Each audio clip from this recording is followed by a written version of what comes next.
What's up, y'all? This is Alexandria Galore, and I am back with another one. So today I'm going to be doing like a mini revamp on this wig. It's really not that bad. It's more so of the hairline. As you can see, those little spots I had to sew up. I kind of just really went hard on the plucking on this one, so I had to fix it up, and basically I'm going to turn this into a fringe bang wig. So, starting off any type of revamp, you want to go ahead and wash the wig. I just use organics products. I did switch up from the coconut milk to going to the, I believe it's like the blue one, the argan oil. But yeah, I condition and shampoo with both of those, the same brand. And then I added in some silicone mix. The silicone mix basically adds the shine back to your hair. I definitely recommend it. It's just a deep conditioner. I left it on for a couple of hours. I would say probably about 5 or 6. The bottle does say 2 to 3 minutes, but do as you please. So yeah, I have this cool little head that it allows your wig to dry. You put the blow dryer right in that little spot. It does look a little off, but it's helpful. And it just helps your wig dry versus air drying. I used to be very pro air drying, making sure that was done because I felt like it made a significance. But I have seen in the present times that blow drying actually works out much better depending on the style you're trying to get. So I still recommend air drying for any of the curly wavy textures. Just make sure you comb it through them. But if you have straight or body wave, I definitely would recommend that you blow dry it, especially if you're trying to get a nice sleek look. It's always going to help with that.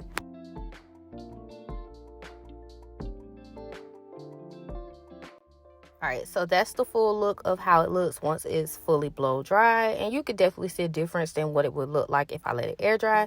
So now I'm going to go in and I'm going to flat iron. Y'all, please don't come for my little baby flat iron. I do love 1.5 inches, and this is more of like a 1/2 inch, but it was the best working one I had at the time, so I literally went section by section until I could get to my other flat irons. But I promise it does come all together, and as you can see, look at the difference. You see the flat iron piece, you see the blowout piece, so it's giving. And I forgot to show you that I do use bio silk.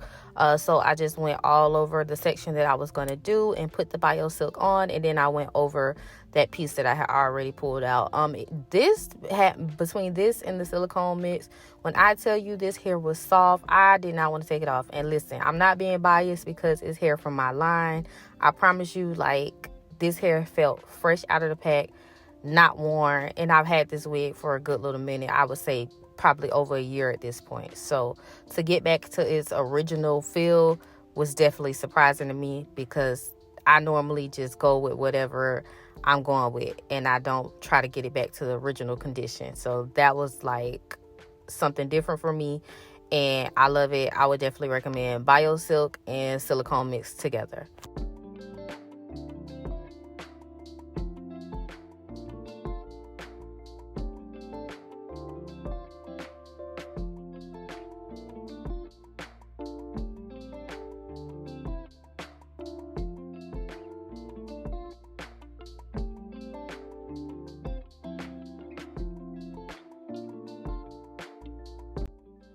All right, so once I have it all pressed out, I'm just going to part.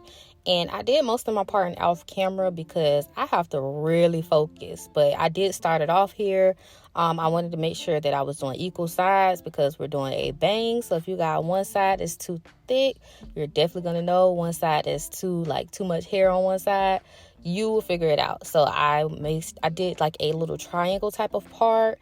Or you could basically kind of say, I don't even know the shape that I was going for, but you see what I'm doing here. And if you're trying to mimic and replicate this, then just go like that. You're just going to go straight across, and then you're going to kind of go down the side so you have some hair from the top.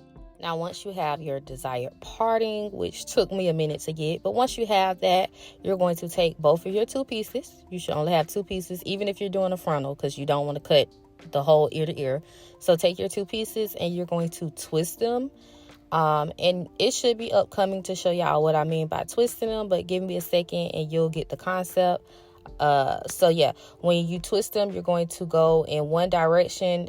I can't remember why I decided to go in this direction. I don't know if it makes a difference because, like I said, I'm not a hairstylist, y'all. So don't be trying to follow me. We're going to be the blind leading the blind. But if you want to go in the direction I did, you see that direction, and you're going to cut long. Remember, we're doing bangs. You can't get hair back. When you're cutting, you can make it shorter, but you can't make it longer. So you want to cut very long first, and you're going to look at it. You're going to look at those blunt ends, see if that's what you like, and then you're going to cut a little bit more. Also, remember, your mannequin, no matter if it's the exact sizing of your head or not, it is still not your head. So you are going to have to cut the remaining of the bangs on your head. You can try to get it as short as possible before putting it on your forehead, but you still want to leave it kind of long because you're going to have to measure your forehead. For me, I had no problem with it going towards the either on top of my brows or like right over it, because it's a French bang, it's not a Chinese bang, so I had no problem with it doing either or. But the whole point was that I didn't want it to be stopping at my edges, so you want to kind of leave it long when it's on the mannequin. So yeah, once you've gotten that desired length, you're just going to go through and clean it up. You're going to have to clean it up a couple of times. Like I said, you're going to be putting it on your head. You're going to be putting it back on the mannequin. So you're definitely going to have to go through and, get those little small pieces. And one of my biggest challenges was removing the part out of this, because originally it was a middle part. It was very hard to get those two pieces in the middle to kind of stick together. I hot combed, I flat ironed, I did all of it, but it just wasn't working out. Y'all saw my little period. But yeah, this came out much better than what I expected. This is the final look. As you can see, the hair looks soft as ever, honey. It looks like I'm doing the promo video for my new restock wigs, and this is just something old right out the bag.